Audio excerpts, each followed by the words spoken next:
Olá pessoal, tudo bem? Vamos continuar aqui o nosso comentário sobre o livro Parábolas de Jesus. É um livro que eu li há alguns dias, achei maravilhoso e quero compartilhar com vocês. O primeiro capítulo eu já falei no vídeo anterior, que a autora comenta sobre 3 motivos que Jesus ensinava com parábolas. Se você quiser saber sobre esses motivos, basta conferir no vídeo anterior. Neste vídeo, vou falar sobre a parábola do semeador, que é o capítulo 2, que tem como título A Sementeira da Verdade. Muito lindo este capítulo, impressionante, é um capítulo, eu acho que é o maior capítulo que tem no livro, se eu não me engano é o maior.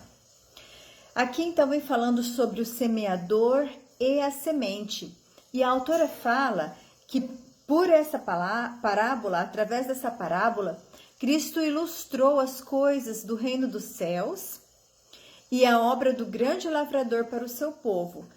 Ele usou as coisas simples, como a gente já falou no outro vídeo, as coisas simples e corriqueiras da vida das pessoas para ilustrar as coisas tão importantes do céu, do reino dos céus. Então aqui ele começa a olhar aquele campo, ele começa a olhar aquelas campinas ao redor dele, as pessoas ali ouvindo ele falar, e ali ele podia contemplar lavradores plantando e outros colhendo. E ele vendo aquele trabalho corriqueiro daquelas pessoas, ele começou a falar sobre o reino de Deus, sobre a salvação, sobre a obra dele, dando o exemplo daqueles lavradores. E aí, então, vem a parábola do semeador. Ela está, a parábola do semeador, no livro de Mateus, capítulo 13, versos 1 a 9, versos 18 a 23. Está no livro de Marcos, capítulo 4, 1 a 20. E no livro de Lucas, capítulo 8, versos 4 a 15. Tá bom? Se você quiser acompanhar, quiser ler e estudar a parábola do semeador. Então, Jesus, ali olhando aquela cena, disse: Eis que o semeador saiu a semear. E quando semeava, uma parte da semente caiu ao pé do caminho, e vieram as aves e comeram-na.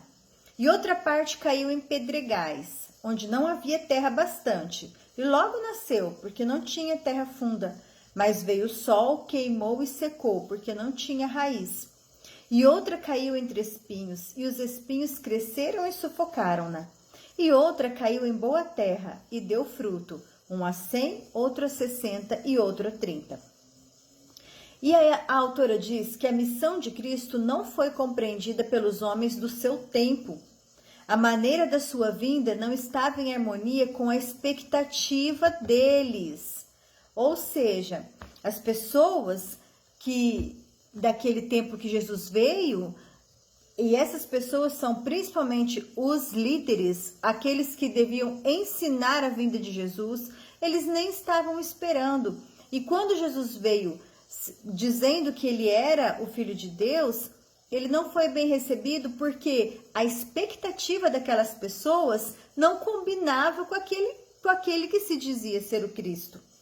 Como assim? Esse é o Cristo?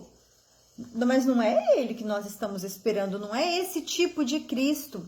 E ela diz assim também, que toda aquela dispensação judaica, Jesus era o fundamento daquilo. E acontece que aquela dispensação tomou lugar do próprio Cristo. Aquela dispensação, ou seja, todos os sacrifícios, todos os rituais que existiam, eles foram designados para apontar a Cristo. Mas os judeus tinham exaltado tanto aquelas formalidades e as cerimônias que eles perderam o objetivo da cerimônia de vista. As tradições, as máximas, os decretos de homens ocultavam as lições que Deus queria dar. Essas máximas e tradições tornaram um obstáculo para a compreensão e prática da verdadeira religião. E quando Cristo veio, não reconheceram nele o cumprimento dos símbolos, a substância das sombras.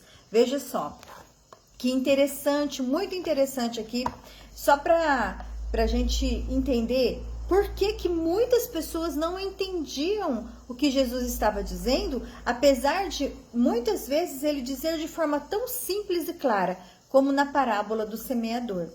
Porque as pessoas, elas estavam esperando, a expectativa delas era em cima de uma coisa que não estava na palavra de Deus, era a interpretação delas, era a tradição delas, e aquelas cerimônias todas que representavam Cristo, que deviam levar a mente até Cristo, para que quando ele chegasse, eles pudessem ver Cristo de fato, aquelas tradições, elas tinham se tornado muito mais importantes do que o próprio Cristo, a mensagem que elas representavam.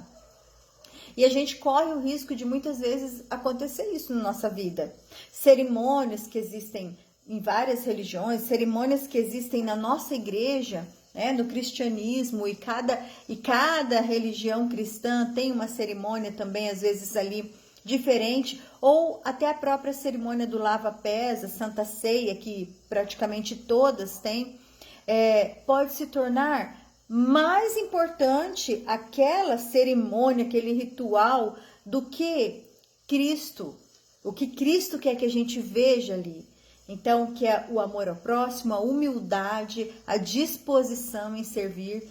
Então, para a gente ficar atento, para não perder de vista o significado da cerimônia, para quem ela aponta, e ficar olhando mais para as formas, para as tradições, para as teorias e tradições humanas, e perder de vista o espiritual, assim como aconteceu com o pessoal lá que estava esperando Jesus, que na verdade não estava.